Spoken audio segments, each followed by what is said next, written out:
everyone, hello. This is part 2 of my first Photoshop tutorial video. So we're going to get started right away. We're back with the photo I was working on. We've just edited the skin and the hair. And now we're going to go into the image and actually start getting rid of the distracting elements here and here, and then just clean it up a little bit, and then we're going to start doing color processing. So I'm going to show you how I do that. Firstly, we're going to get rid of this mirror that I had sitting there that I was too lazy to move, apparently.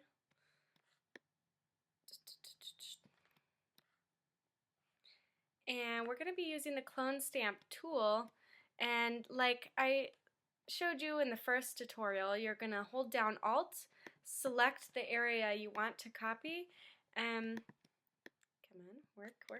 Yeah, you just have to do this carefully that you don't, create a second arm here. Work with a smaller brush when you have this smaller space. Alright, from here, like, I'm not too worried. I know it's going to look patchy, and it's not going to be exactly like I want it, but right now we're just trying to get rid of that big spot. And it's pretty blotchy, but we'll come back to it.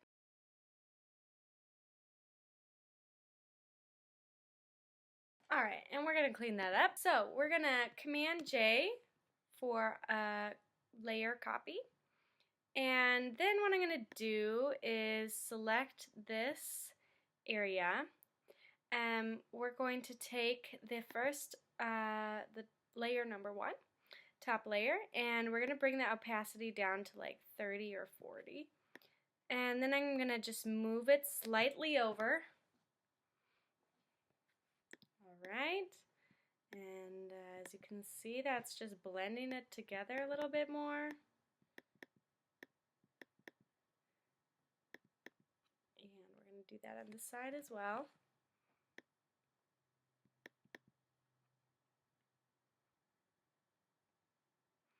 Because I could use just the patch tool, right?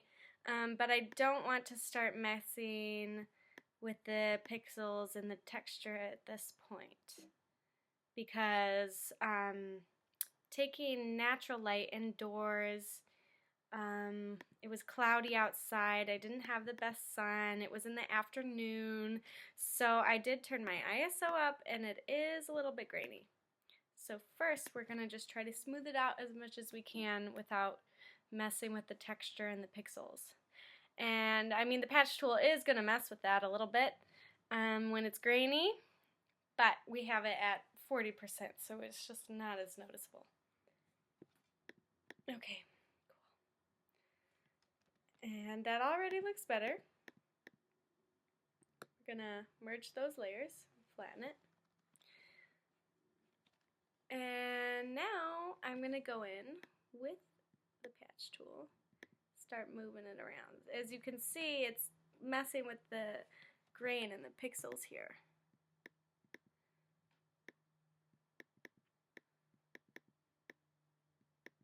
But we're going to clean that up later too.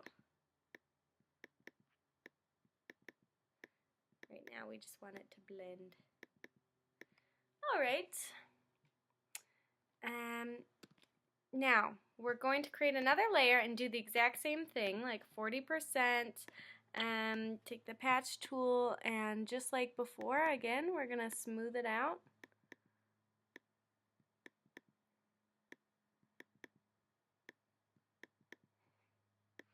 Obviously, it's much easier to just move these objects if you can.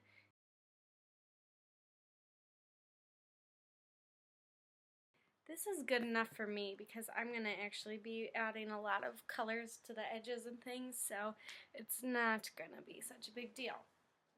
Now that that's done, I'm going to start editing colors. So I guess I've been stuck using actions a lot actions that I create and actions that I get from other photographers too. But let's see, the first thing I would want to do is open the curves and create an S curve. We're just going to make it pretty, well, no, I don't even want an S curve. Okay, so we're going to bring up, put a point right here, and we're going to pull it up so it lightens the image, and then down at this point at the very bottom, we're going to drag it so that the input is between 2 and 8.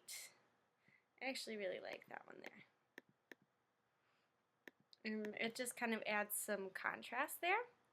And if we want, we can add another curve layer, and this way we're bringing the bottom point, the output, up.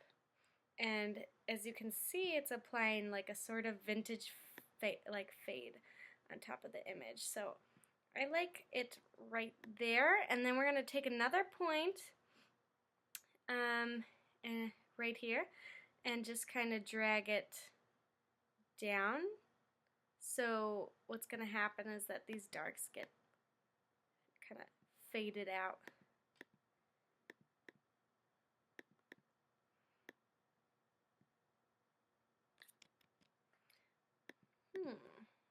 And I'm just deciding how much I really like that. Okay, I like it. I just kind of wanted the face to pop a little bit more, so I'm just going to, with this layer mask here that's already created, go to my brush tool, make sure the foreground color is black. I'm going to bring the opacity down to like, I don't know, 20%. Then make my brush a little bit bigger and just like lightly brush over this main subject part of the image, so that way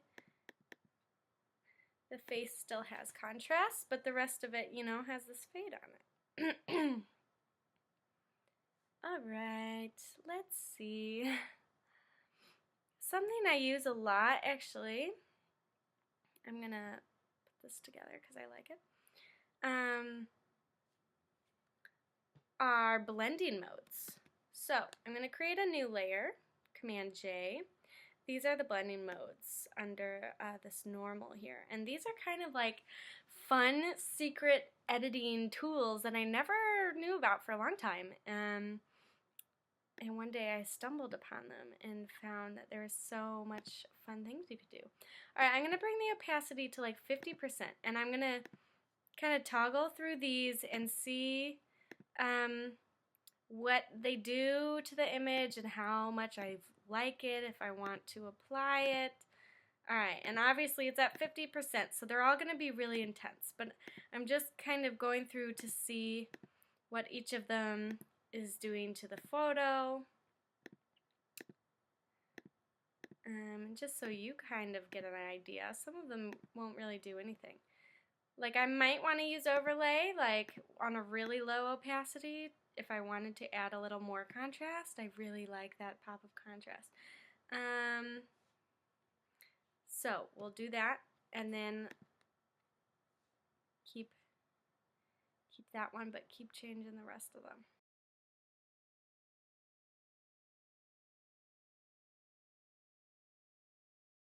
I think I'm going to apply this to the edges only. So we're going to black out our layer mask. Okay, so the edges. We're going to make our foreground color white. Change the opacity back up, probably to 60. And I'm just going to apply this fade to the outside of the edges of the photo. So you can see it has a little fade to it. Alright, another thing that I really like to do is doing color layers. So you go to Layer, New Fill Layer, Solid Color, click OK, and then you just pick your color. This purple's kind of nice, but I kind of feel like I'm digging more of like a gold. Okay, Yeah, let's see how this kind of brownie gold works out. And these are really fun to play around with these blending modes as well. So that's with darken. I kind of really like that, but okay, we'll see.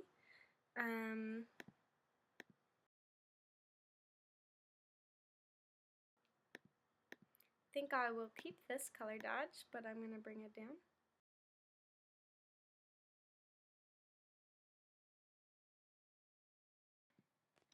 Take it off of the eyes because I still want them to be blue.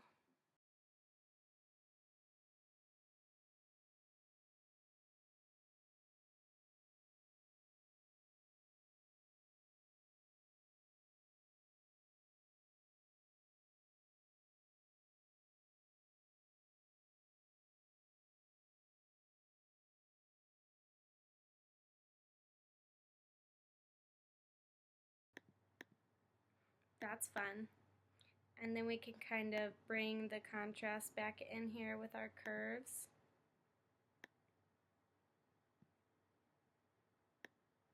I really don't want to make it any more light, but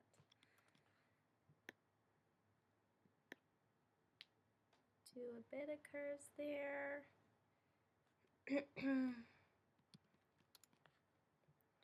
And we'll do another curve layer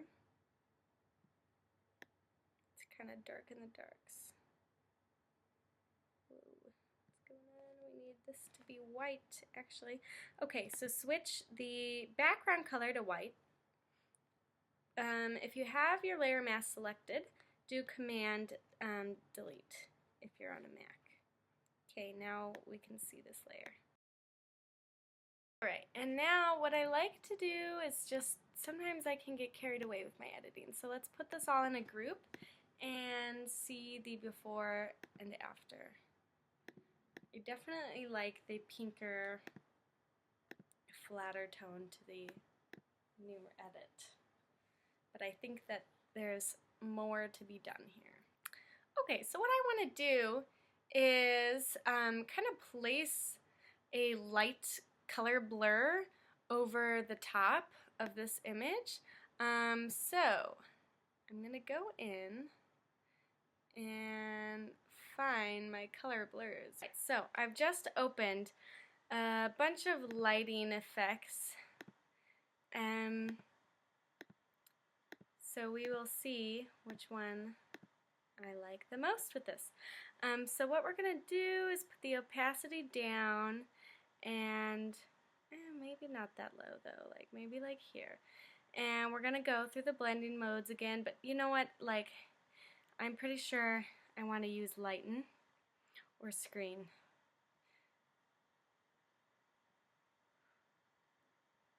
Yeah, not overlay.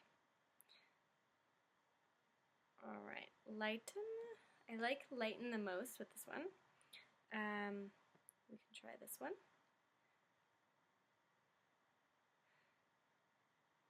Alright, I would use screen with this one. Or soft light. Soft light is nice too. I might use both. Okay, so with both of them, it's kind of too much. Either way, I'm kind of going to use the brush tool with the layer mask and just kind of erase it on the face. Because I really don't want any weird bubbles on this face. Oops. Okay, that's fine. Same with this one. I mean, we could use this one together because they kind of look cool. But I don't want any weird things on the face. Okay.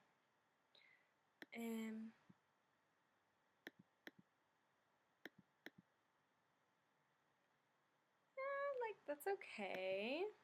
Let's put this in a folder of its own.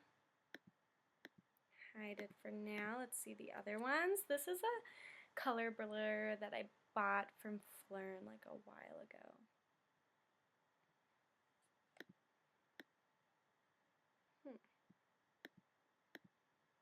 Oops. Screen.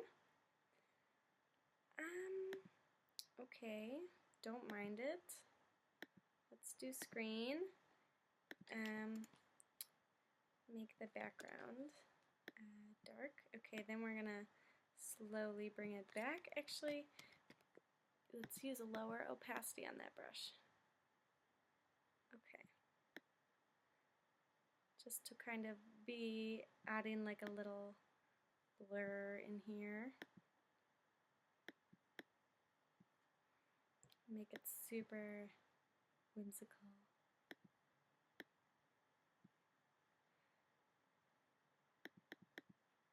Alright. That's that. Okay, let's see the other ones. This one is like actually too light to use. Something like this. Alright, we'll trash that. This one, usually when I use this one, I use it on screen and I blur it a little bit so the bokeh isn't like so visible. And then we're going to create a layer mask.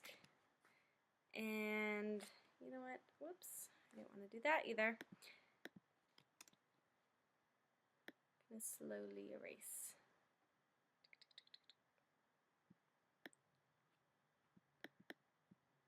So it's just like, oh, I like this. It's very angelic and it really goes with the picture actually.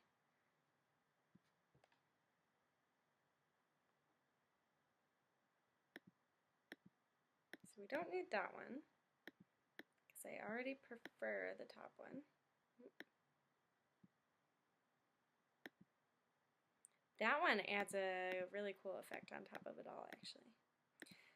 So I might just leave it. Now the only thing I don't like is that the skin color is different than the skin on the face is different than the color of the arm, the skin tone.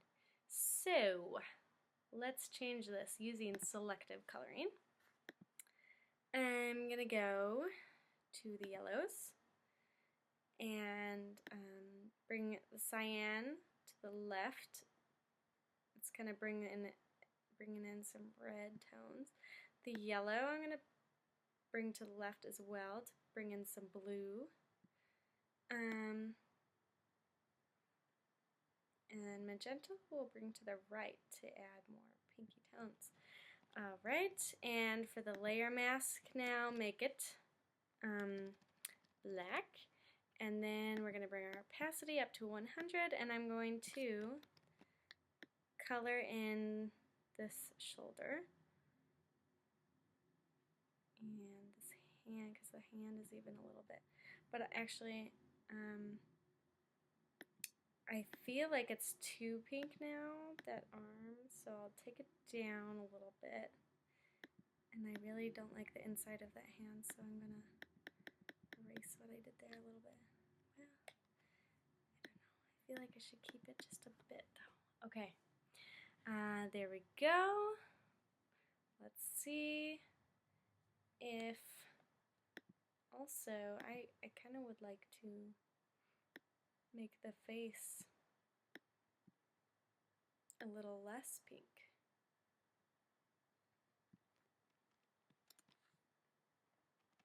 By doing kind of the opposite on the red.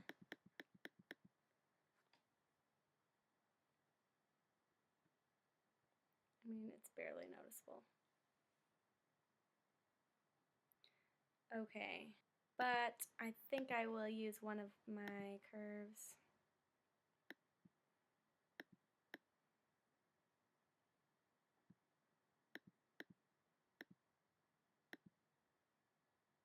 Yeah.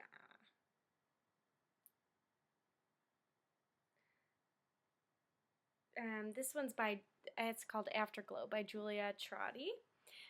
She makes really great curve presets, and she used to give them away for free. I'm not sure if she still does that, but it's pretty cool. I'm just going to go through here and see what other curves I have, what else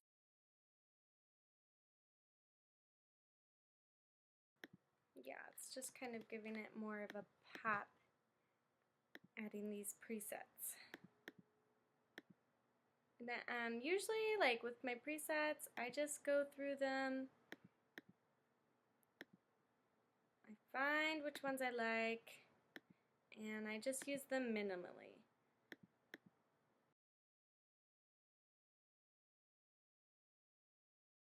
There's just one more thing I want to change here. I'm kind of looking at the hands and just the dark spots in this image, and I feel like this part under the hand just kind of pops out too much. So I'm just gonna like lower the contrast right there and right here. And kind of keep the focus on the face. All right. So let's put that all together in one group and see what the difference is. Slightly before, we still made some edits that we merged together, and after. So I'm really happy with it at this point. It looks just like I wanted it to, like magical, whimsical, angelic-like, and so I'm going to flatten that and save it. So that's a wrap. This has been part 2 of the video series. If you want to watch part 1, you can click here. If you like this video and you want to see more of it, make sure you subscribe to either my channel or my newsletter list so you can get more updates of videos just like this. And if you have any requests, I'm currently taking requests for more video tutorials. So let me know in the comments if you have any ideas. Thank you again for watching.